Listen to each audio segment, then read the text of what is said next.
Hello, I'm Barry John, and welcome back to Let's Play Overload. I have two co-pilots, and I'll let them introduce themselves. I am A172. I am Laylite. And welcome to Tarvos, 41st moon of Saturn. We are in position above the moon of Tarvos. Which, by the way, it's been 4 days in-game since the last level. Wow, I guess they're improving their safety record then. Things aren't going wrong literally every day. No, but we did arrive at Ymir the day the emergency signal went out. So that was awkward. Listen carefully. I have uploaded a virus to the Juno Off-World Network. The virus... So, meet Cantor. He is the villain of our story. Juno is to have no further contact with Cronus Frontier. No comms, no ships, nothing. Not from Juno, not from anyone. Your meddling in my work ends here. This is your final warning. We have completed. Here's the problem. It took us 2 years to get out here. This guy sent the warning like a day and a half ago. To Cantor's message and the massacre. Yeah, that's pretty vague. I mean, there might be some context we're missing here. I get the impression that will come up in logs. And later, there are 16 levels in this game, so yes, there's actually plenty of time for plot development and plot holes to be fixed. We can use the Iberia's teleporter to... Oh, if they're in emergency cryotubes, they're not going to get to wave their arms at us. No. That's like half the fun. Extraction. We don't pick them, rescue them by ramming into them anymore? Nope. Basically, that short-range teleporter that Mara used to get us out of the last level, it can be used to extract the cryotubes as long as we are close enough to them that we can get an accurate, basically, feed her the exact coordinates they're in. The extraction port should be far enough. Alright, we just got done talking over this part, but we are actually going to have to use the emergency exit this time. Yes, from here on out, it's blow the reactor, run for the exit.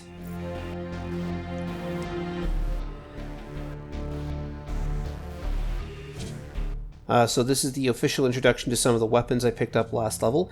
And behold, the mascot. It's got a good look. Yeah, it's very similar to the Diamond Claw from Descent 2. It's It exactly literally what says, it's supposed to be. literally says 4 diamond tip claws, so there you go. I didn't even read They, that. they That's knew big what they work. were doing. Yeah. So welcome to the upgrades. You may have noticed the yellow spheres I was picking up last time. You're basically picking up upgrades to improve your ship over time, improve weapons or status of your ship. Wait, quick! I know what this is all about. You've got to upgrade the sensors, upgrade the doors. Wrong game. However, here's the thing about Overload. There's not enough upgrade points to upgrade everything. So you have to choose what playstyle you're going for and go with that. Yes. Slightly Easy RPG-ish. replayability. Actually, some of the later upgrades are forking, so you have the option between going one type of upgrade or a different type of upgrade for it. So yeah, there is a little bit of replayability. But As long as it's a relatively flat, like choose A or choose B, it sounds like it's just like a class system rather than a full-on skill tree. Yeah, that's what it is. Okay. But with what I did with after there was I upgraded the Cyclone to increase its range. Gotcha. So when it runs out of range, does it just like kind of go kaput and drift down into the floor? Pretty much. All bases are now transmitting automated distress signals. So it seems like a more granular version of Descent 3's Pick Your Ship Attention. than, I don't know what else I was going to compare it to. It's an upgrade system, basically. Outpost.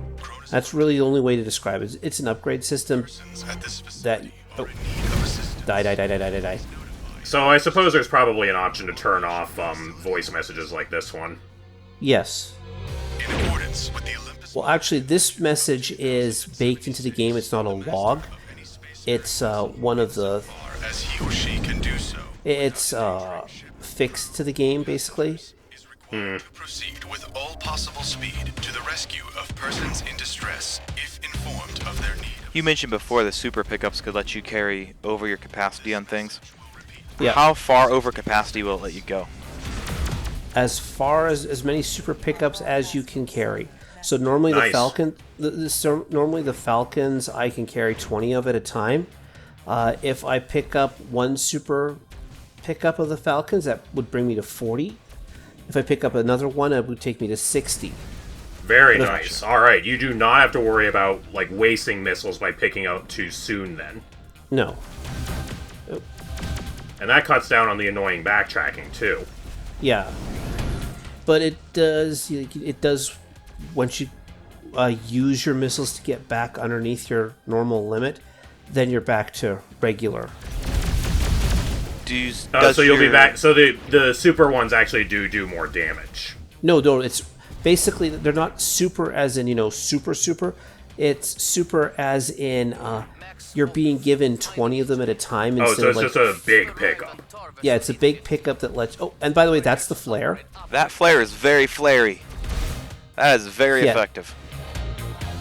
So do your extras, your overflow inventory, does that carry over in between levels? Yes. All right. Because I had like 26 Falcons at the beginning of this level. Gotcha.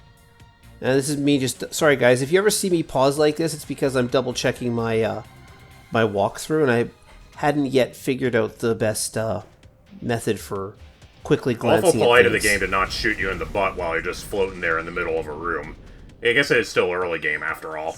No response. Are these our hostages? Yep, these are the cryopods. Might also be interfering with communications. Alright, pretty reasonable. And yes, these are people who worked on the game. Makes sense. Fantastic. So it's still a similar mechanic of picking up, of ram into them to pick them up. It's just has a little bit of better explanation and effects behind it. Yeah. Actually, that reminds me that one thing. You get one life. Oh. That So- answers my next question. But you can save and reload at any time. Gotcha. So you'll basically reload your last in-level save if you die then. Or restart the level. Okay, makes sense. That's an eminently reasonable way of handling it. And as long as the levels are relatively short like this, I mean, this one's apparently got a runtime of about half an hour, so that's not too bad. Yeah. But to be fair, like, how much of that time did I spend with the opening cutscene and the mission briefing and all that? Yeah, and you'll know where to go next time, so that'll also speed things up. Mm-hmm.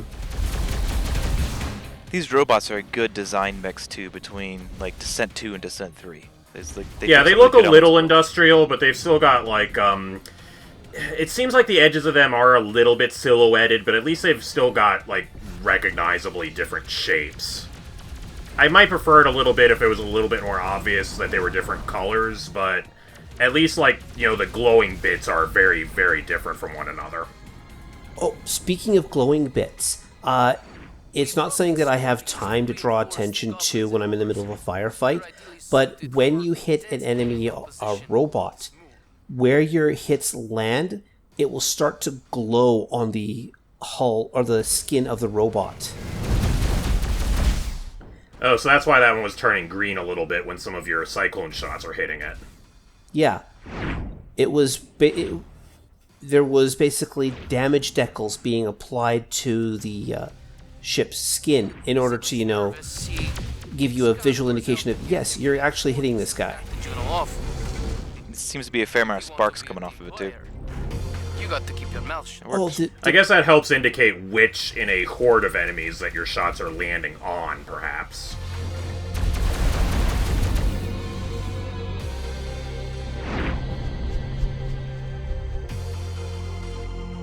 I don't know, I think the particle effects are turned up a little high for my taste. You start getting to a firefight and I just lose everything in just a shower of particles. Good to know that the classic descent trick of backing into keys rather than flying frontwards into them still applies here. Oh, yep, it does. But, I don't... as far as traps go, that's still pretty kind. Like, it's not going to kill you instantly just for daring to fall for it. Mm-hmm. It'll make you feel bad, but it won't kill you. CEO Gabriel Cantor sent the following message to all The first ones won't. personnel. But what they'll hurt enough to remind you to not do that again for the ones that will kill you. Ask a great deal of What disappoints me, though, is that when I look out the rear of my ship, I don't see the actual back of my ship anymore. Not like the other games where you can see, like, the little engine cowling behind you and whatnot. whatever it takes to protect this colony. Yeah, I always liked the in-ship view in Classic Descent, even though I felt like it was maybe less efficient because you couldn't see as much. I like the feel. Driven by greed, ambition, fear. I know who you are, and I know what you've done. Don't think for a moment you'll get out of this alive. The message ends here. This is not reassuring.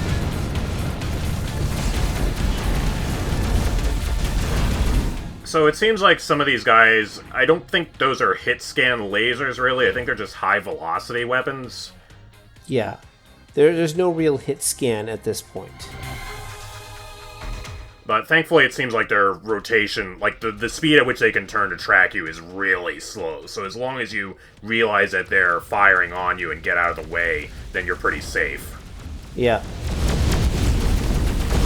Well, I mean, as long as you don't forget the geometry of the level and back yourself into a wall there.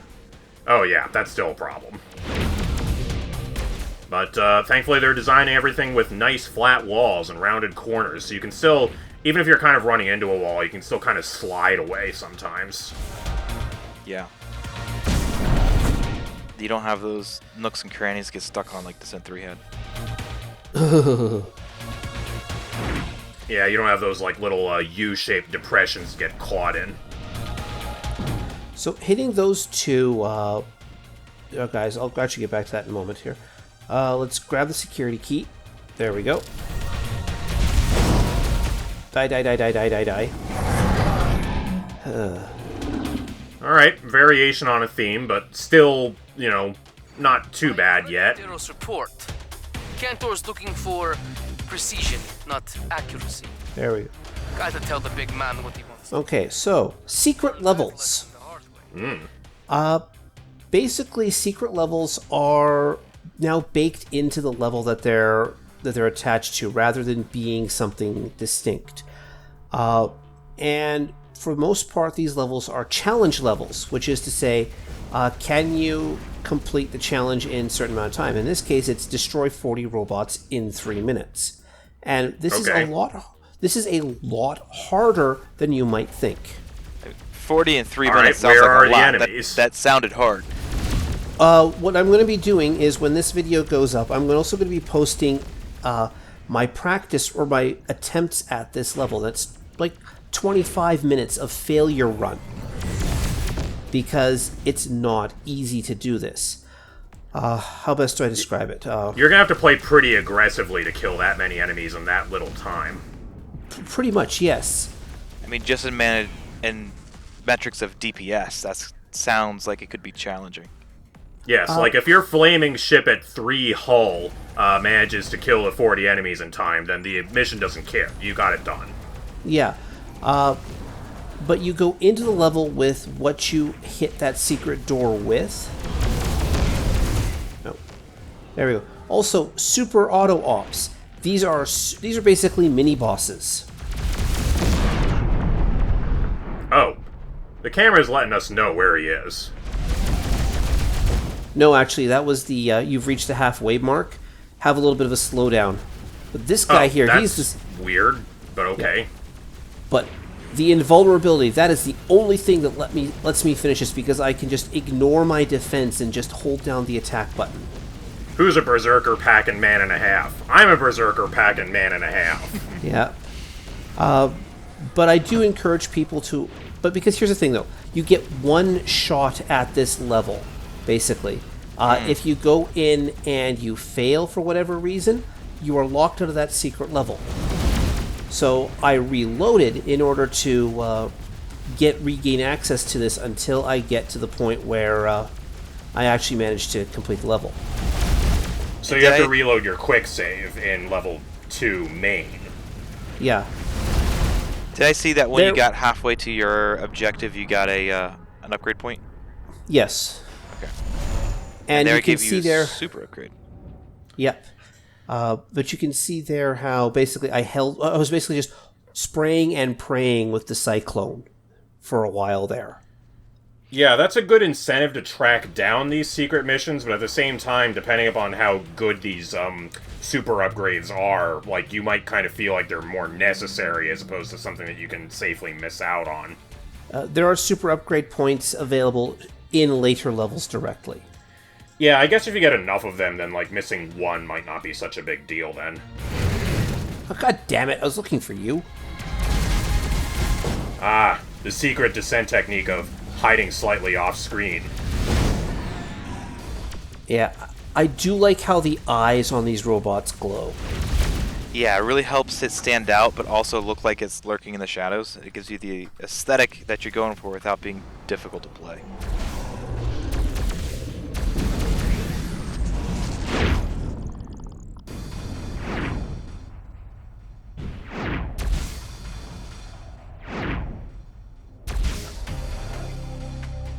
Sibley and Lennox were in the engineering level when the operators attacked.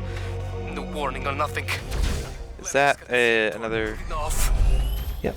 The overdrive is basically infinite energy. Oh, nice. Oh, nice. So, yeah. So I was going to guess rapid fire, but that was just you holding the button down because you can. Oh no, it does basically max out your fire rate as well. Oh, fantastic. Oh, there's that melee attack in action there. Yep, it gave me a little bit of room to work. Now, unfortunately, the invincibility, the cloak, and the overdrive, they all each only have, 30-second timers on them. Which is, Is that not what typical. it was in Descent? Yeah, but it doesn't feel, because the game is so much more faster paced, it doesn't feel like 30 seconds. Well, if it's giving you more to do, then that's less risk that you'll have nothing to do with them, I guess. Oh, Descent 3 and your useless invulnerabilities. But yeah, so far things seem to be paced pretty well in this early game. You know, they've dialed up the difficulty, the enemy count a little bit, but they're still kind of letting you get used to the controls and the environment. Yeah. Is that an... But they are demanding a little bit more of you now. Now they're asking you to have some situational awareness. Sorry, that was me flickering and pausing for a moment there to do my checking to locate that guy. So if you... I unfortunately, I can't smoothly hide my quick save, reload, pausing the games anymore because of the way the game transitions in and out of play. So it's a little bit more obvious what I'm doing. Now, we finally come across our first enemy spawner. Ooh. Is it that red doorway that we just went through? Oh no, Nope, it's the classic purple. Yep. But here's the thing, though. You can now destroy them. Ooh, I like that. How so? By shooting just it. by shooting it. Yep. I like that. And they drop power and shields when you blow them up. I mean, there's still going to be like a clog of robots in front of it, but if you have enough fire rate to pierce through them and get the job done, then so much the better. Yeah.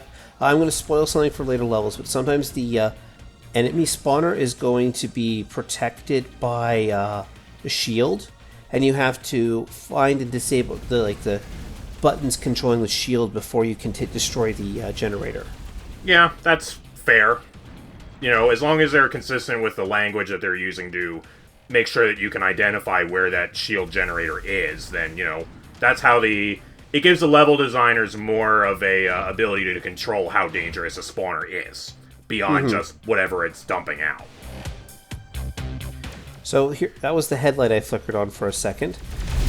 And, well, because this was a VR game, if you had the headlight on, moving your head around didn't necessarily change your angle of view. I mean, you could set it to change your direction of flying, but the VR headsets that tracked your eye movement, you could turn on the headlight, and the headlight would follow your eyes. I was going to ask you how well that worked, but I guess you're not playing with VR, so you don't know. No. If I like the anybody, little bit of girder that was kind of embedded in one of those cave segments in the map there. Life support is failing, but I can't get to the cryotubes. what was it? If anybody in the audience has played this game on VR, let us know how it works, please.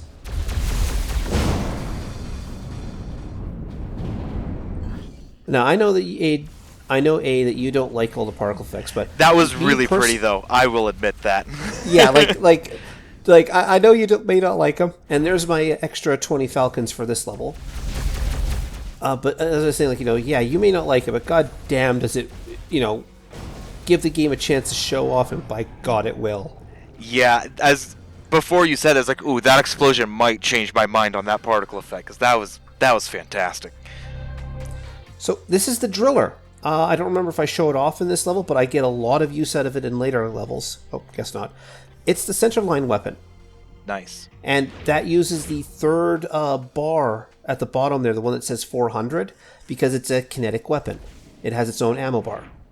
So it's very much in line with the Gauss, Voss, Vaus type of thing. Except center line for Vaus. But... Or which one was Descent 3? I don't remember now. The Descent 3 was the Vaus. Let's not talk about the Vaus. So before we get too far in, can you give us a quick, brief overview of what higher difficulty levels change in this game? It does change enemy AI. It does give them more hit points. It does make the spawners move a little bit faster. Do they, change what enemies are, where the enemy spawn locations are, or which ones you see in each level? No. I'm a little bit disappointed about that, but that's understandable. Yeah, that's still a Descent 2 or Descent 2 design. I'm not really going to argue it. Also, I do want to say that, occasionally you'll see me fire missiles into a group of enemies, and you'll see all the enemies that are affected by splash damage from the missiles, they all flicker in light for a second, just so that you know who got hit. Oh, that's nice. Nice. So there's a lot of visual feedback in this game to let you know what's going on, keep you in the loop of what's happening. Yeah. Yeah, And the more details you notice, the more helpful, you can see. Okay, yeah, that's good, good. This is a good shade of yellow here. So many things glow bright white or some obnoxious color when you're shooting them, but that's, glowing but reasonable, at least to my eyes. Yeah. Time to GTFO. GTFO. So you have to fly through the exit here. Yeah. Well, no. Basically, you may have noticed earlier in the game there was doors above and below where the the room before the cryotubes. You're basically taking the back door out from the reactor up through that room and out the exit. I see it now. That was actually an easy escape sequence. Sensible. Yeah.